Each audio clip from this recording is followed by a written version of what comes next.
Welcome back to MJP Talks. Today we are going to discuss about పునర్జన్మ సిద్ధాంతం.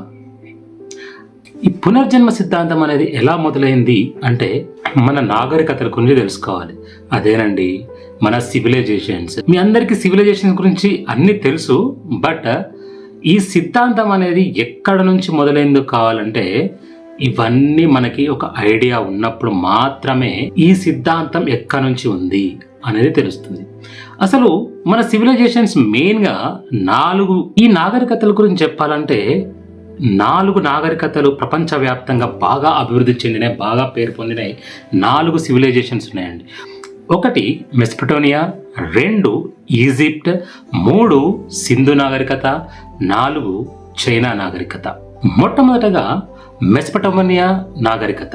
ఈ Mesopotamia నాగరికత అనేది ఈ నాగరికతల అన్నిటికల్లా ఒక పుట్టినిల్లు లాంటిది. అంటే ఈ నాగరికతలు అన్నిటి ఇప్పుడు ఎక్కడితే స్టార్ట్ అయింది, మొట్టమొదట స్టార్ట్ అయింది మెసపటోనియా నాగరికత. ఇది అన్ని నాగరికతలకు ఒక పుట్టినిల్లు లాంటిది. ఇది టైగ్రీస్, యూఫ్రటీస్ నదుల మధ్య అభివృద్ధి చెందిన నాగరికత. అండ్ ఇప్పుడు ప్రజెంట్ కొంత భాగం ఇరాక్లో కూడా ఉందనుకోండి. ఇరాక్, కొంత భాగం సిరియా, కొంత భాగం టర్కీ, వీటిల్లో ఉంది. దీని టైం పీరియడ్ వచ్చేసి 3500 BC టు 500 BC వరకు ఉంది. దీని మెసపటోనియా నాగరికత మెయిన్గా డెవలప్ అయింది దేని మీద అంటే లిపిని కనుగొన్నారు. అంటే ఇప్పుడు మనం రాస్తున్నామే రైటింగ్, దాన్ని కనుగొన్నది ఎవరంటే మెసపటోనియా నాగరికత. సెకండ్ వన్ ఈజిప్ట్ నాగరికత. ఇది నైలు నది ప్రాంతంలో ఇది అభివృద్ధి చెందింది. ఇది 3100 BC టు 30 BC వరకు ఇది అభివృద్ధి చెందింది. ఈజిప్ట్ గురించి మనకు తెలియదే ఉంది. ఇందులో ఇంపార్టెంట్ బాగా అభివృద్ధి చెందింది ఏంటి? పిరమిడ్స్లో గీజా పిరమిడ్, ఇది చాలా అభివృద్ధి చెందింది. థర్డ్ వన్ సింధులోయ నాగరికత. ఈ సింధులోయ నాగరికత సింధు నది తీర ప్రాంతంలో డెవలప్ అయిన నాగరికత. ఇది 2500 టు 1500 BC మధ్యలో డెవలప్ అయింది.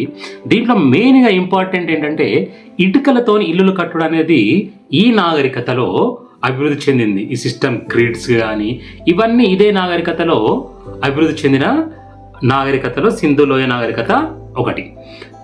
ఫోర్త్ వన్ చైనా నాగరికత. ఈ చైనా నాగరికత 2000 BC నుంచి ఇప్పటి వరకు కొనసాగుతూనే ఉందండి. ఇది చైనా నది పరివాహక ప్రాంతాలు అభివృద్ధి చెందింది. వీరు కంపాస్, కాగితం, వీటన్నిటిని వీళ్ళు డెవలప్ చేశారు. స్టిల్ ఇప్పటికీ చైనా నాగరికత కొనసాగుతూనే ఉంది.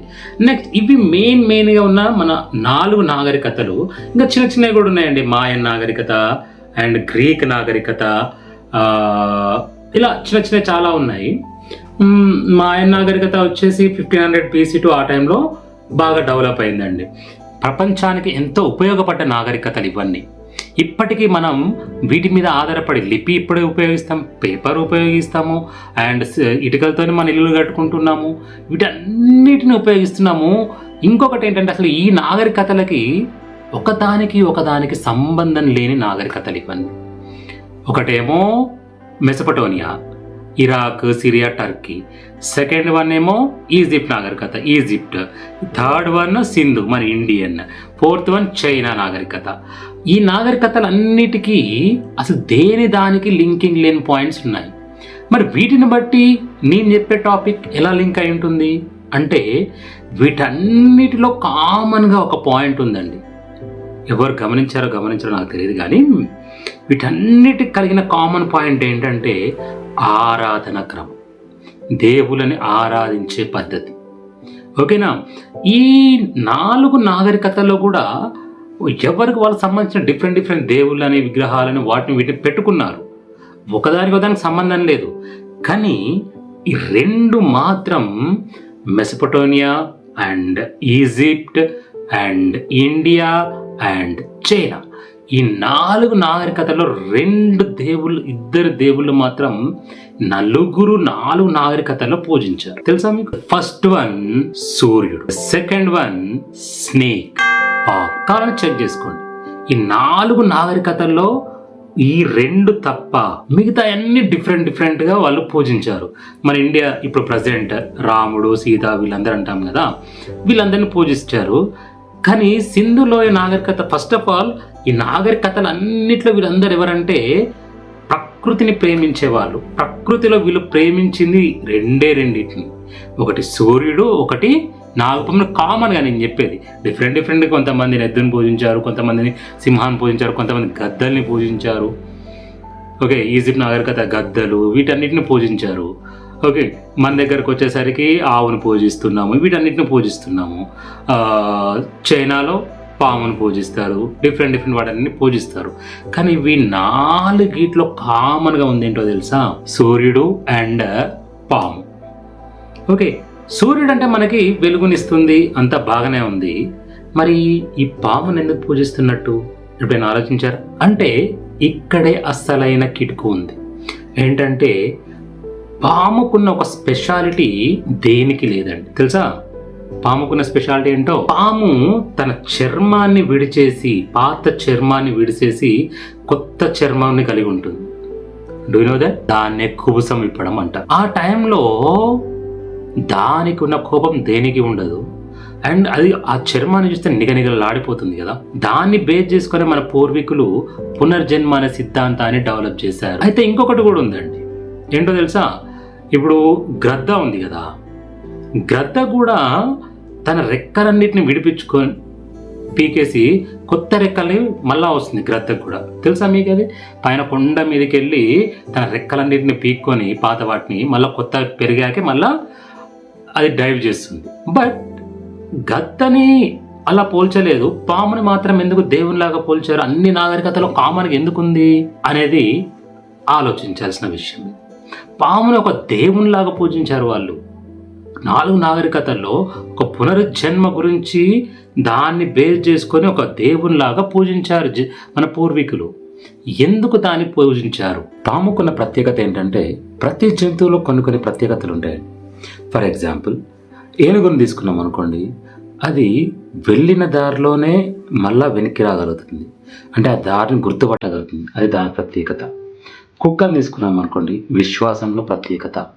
అండ్ చీమను తీసుకున్నాం అనుకోండి, ముందు చూపులో ప్రత్యేకత దాన్ని. అండ్ చిలకను తీసుకున్నాం అనుకోండి, జ్ఞాపక శక్తిలో ప్రత్యేకత. గద్దను తీసుకున్నాం అనుకోండి, ఎంత దూరంలోనైనా గుర్తుపట్టగలిగే ప్రత్యేకత. సింహాన్ని తీసుకున్నాం అనుకోండి, రాజసంలో ప్రత్యేకత. మరి పాముకున్న ప్రత్యేకత ఏంటిది అంటే, పాము యుక్తి గలది. అంటే ఏంటిది? ఉన్న సిచ్యువేషన్ని బట్టి అది బిహేవ్ చేస్తుంది. దానికి ఆపద వచ్చింది అనుకోండి, ఎటు తిరుగుతుంది. దానికి ఆపద లేదనుకోండి, తప్పించుకొని వెళ్తుంది. సో ఉన్న సిచ్యువేషన్ని ఎలా వాడుకోవాలనేది పాముకి బాగా తెలుసు. సో అందుకనేసి పాముకున్న ప్రత్యేకత ఏంటంటే, అది యుక్తి గలదే ఉంటుంది. తెలివి వేరు, యుక్తి వేరండి. జ్ఞాపక శక్తి వేరు, యుక్తి వేరు. తెలివి అంటే మనం బుక్స్ ద్వారా సంపాదించుకునేది. యుక్తి అంటే ఏంటిది? ఉన్న సిచ్యువేషన్ని ఎలా వాడుకోవాలి, దాని నుంచి ఎలా బయటపడాలనేది తెలిసిన దాన్ని యుక్తి గలదే అంట. ఓకేనా? అందరి యుక్తి తెలివి సేమకుడు కానీ కాదు. యుక్తి వేరు, తెలివి వేరు. సో పాముకున్న ప్రత్యేకత ఏంటంటే యుక్తి గలదే అని ఉంటుంది. ఓకే, యుక్తి గలదే అనుకుందాం. అయినా కానీ దేవునిలాగా పూజించాల్సిన అవసరం ఏమొచ్చింది పాముని? ఇప్పటికీ మన క్వశ్చన్ అలాగానే ఉంది. అసలు బైబిల్లో అయితే మనకి ఆదాము దగ్గర నుంచే పాము ఉంది. మనకి పురాణాలు తీసుకున్నాం అనుకోండి, ఇప్పుడు కలియుగం, త్రేతాయుగం అప్పటి నుంచే ఉంది. యాక్చువల్ ఖురాన్లో కూడా మనకి ఆదాము దగ్గర నుంచే పాము ఉంది. ఓకేనా? పాము గురించి ప్రస్తావన ఉంది. సో ఎందుకని దానికి అంత ఇంపార్టెన్స్ వచ్చింది? క్వశ్చన్ ఏంటంటే, ఇన్ని జంతువులు ఇన్ని ఉండగా పామును మాత్రమే దేవుళ్ళ ఎందుకు పూజించారనేది మీకు తెలిస్తే కింద కామెంట్ సెక్షన్లో పెట్టండి. Thank you.